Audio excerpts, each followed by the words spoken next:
KPU DKI Jakarta telah menyerahkan surat keputusan KPU DKI kepada pasangan calon gubernur dan wakil gubernur DKI Jakarta Ahok Jarot dan juga Anies Sandi. Masing-masing calon mulai merapatkan barisan dan menyusun strategi untuk merebut kursi DKI 1. Pilkada DKI Jakarta putaran kedua dipastikan berlangsung 19 April.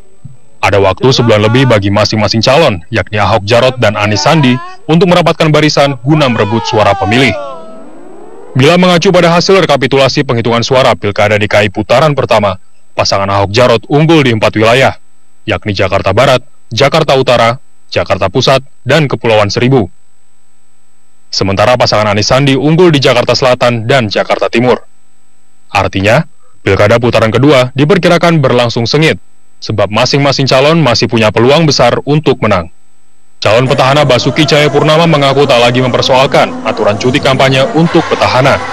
Selanjutnya, Ahok Jarot akan memperbanyak kegiatan belusukan untuk mensosialisasikan program kerja, baik yang sudah berjalan maupun yang masih rencana.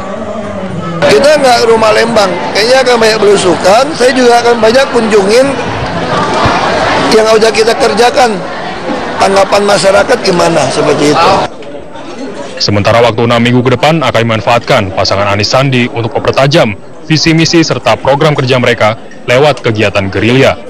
Pasangan nomor urut 3 ini juga akan meningkatkan pengawasan terkait adanya potensi pelanggaran selama rangkaian Pilkada putaran kedua. Sejauh ini alhamdulillah dengan strategi yang kita miliki kemarin, kita adopsi, hasilnya Anda lihat sendiri.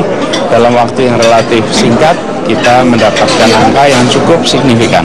Artinya strategi itu berjalan baik dan insya Allah itu kita teruskan. Kedua pasangan calon pemimpin DKI Jakarta diharapkan dapat bersaing secara sehat di putaran kedua. Sebab kesuksesan penyelenggaraan Pilkada DKI Jakarta akan menjadi teladan demokrasi di tingkat nasional. Tim Liputan Metro TV.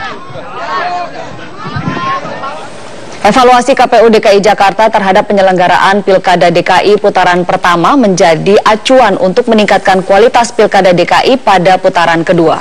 Mengoptimalkan daftar pemilih tetap dan juga sumber daya manusia petugas KPPS menjadi prioritas KPU DKI Jakarta dalam menyelenggarakan putaran kedua Pilkada DKI Jakarta. Masalah kesulitan menggunakan hak pilih marak terjadi di sejumlah tempat pemungutan suara di Jakarta pada Pilkada DKI putaran pertama.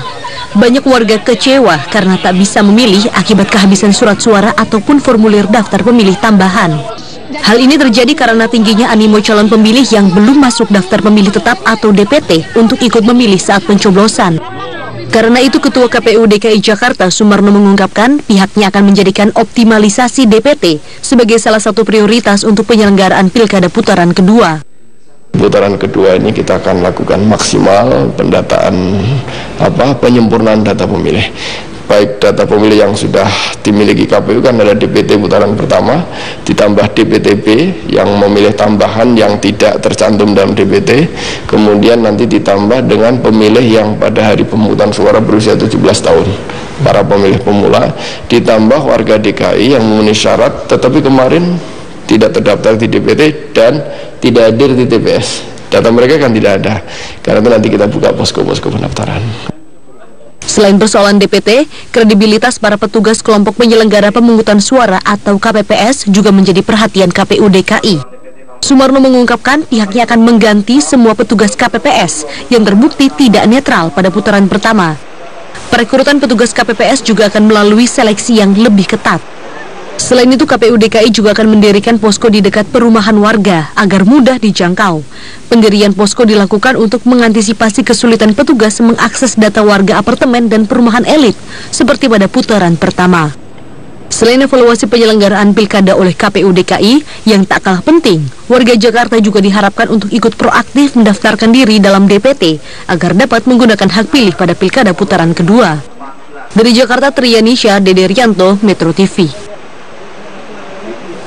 Sementara itu, Badan Pengawas Pemilu Republik Indonesia menemukan pelanggaran prosedur dalam Pilkada DKI Jakarta 2017 yang dilakukan di 60 tempat pemungutan suara. Pelanggaran terbanyak yang terjadi ialah pemilih berdokumen lengkap yang kehilangan hak pilihnya. Investigasi saat itu. Badan Pengawas Pemilu RI mendapati dugaan pelanggaran prosedur di 60 tempat pemungutan suara di DKI Jakarta selama proses pemungutan suara 15 Februari. Dari total tersebut, jenis dugaan pelanggaran tertinggi adalah pemilih berdokumen lengkap yang kehilangan hak pilihnya, yakni di 43 TPS. Dugaan pelanggaran terbanyak kedua, formulir isian daftar pemilih tambahan atau DPTB habis di 38 TPS. Bawaslu menyatakan dugaan pelanggaran menunjukkan ada masalah serius pada manajemen penyelenggara pemungutan suara hingga tingkat TPS. Pengawas menilai keberadaan pengaturan teknis yang dikeluarkan KPU RI maupun KPU DKI telah berkontribusi membingungkan penyelenggara di tingkat TPS dalam melayani hak pilih pemilih yang telah memenuhi syarat untuk menggunakan hak pilihnya. Hal ini secara otomatis telah ikut menyulitkan pemilih yang tidak mengetahui keberadaan pengaturan teknis di atas karena tentunya mereka tidak mempersiapkan seluruh dokumen yang diperlukan.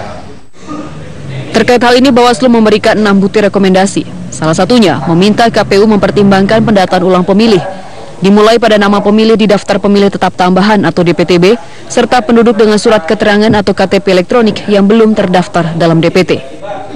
Tim Liputan Metro TV. Tahapan Pilkada DKI Jakarta putaran kedua resmi digulirkan KPU DKI Jakarta sejak 2 hari yang lalu dan mulai pada tanggal 7 Maret esok hari. Kampanye putaran kedua digelar selama 38 hari ke depan. Dua paslon bersaing, Ahok Jarot dan Anies Sandi dipastikan akan kembali terjun ke masyarakat untuk berebut simpati masyarakat ibu kota. Sejauh mana optimalisasi pengawasan kampanye putaran kedua, serta apa saja yang perlu diperhatikan oleh pemilih. Kita akan membahasnya bersama Ketua Badan Pengawas Pemilu DKI Jakarta, Mimah Susanti. Selamat siang, Bu Mimah. Selamat siang, Mbak Ani, Mas Roberto.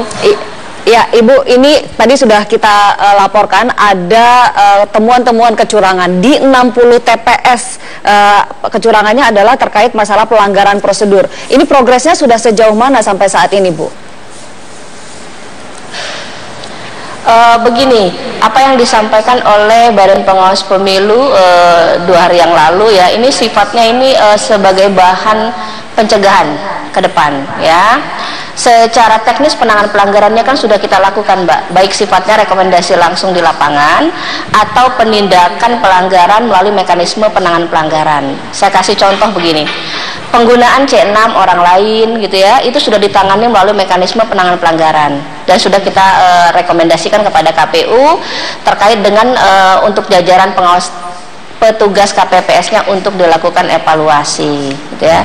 Jadi apa yang disampaikan oleh Bawaslu terkait dengan temuan hasil investigasi ya, yang di situ tim investigasinya terdiri dari Bawaslu RI dan Bawaslu DKI Jakarta, itu sifatnya adalah pencegahan sebagai bahan evaluasi untuk putaran kedua agar hal-hal tersebut tidak terulang lagi. Oke, Bu Mimah, dari masalah-masalah yang terjadi pada putaran pertama, kami akan meng-highlight beberapa hal yang cukup krusial terjadi, misalnya dari surat-suara yang habis dan kemudian undangan atau surat pemberitahuan C6 yang tidak sampai kepada daftar pemilih tetap. Bagaimana cara mencegahnya secara konkret dari rekomendasi Bawaslu?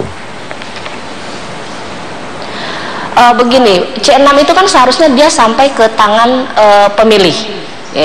Ya, hasil investigasi kita memang C6 itu tidak sampai ke tangan pemilih, makanya kan kita rekomendasikan salah satu contohnya di 2 TPS di DKI Jakarta. Nah, ke depan sepertinya KPU beserta jajarannya harus melakukan evaluasi gitu bahwa bagaimana C6 ini agar sampai kepada pemilih. Jangan ketika pemilih tidak ditemukan atau tidak diketahui gitu ya, agar C6 itu tidak diberikan gitu. Nah, ini perlu dilakukan kontrol oleh dari proses pembagian C6 lebih cepat dan juga lebih awal dibagikan untuk menghindari hal-hal yang terjadi, misalnya masalah distribusi maupun juga masalah pengiriman.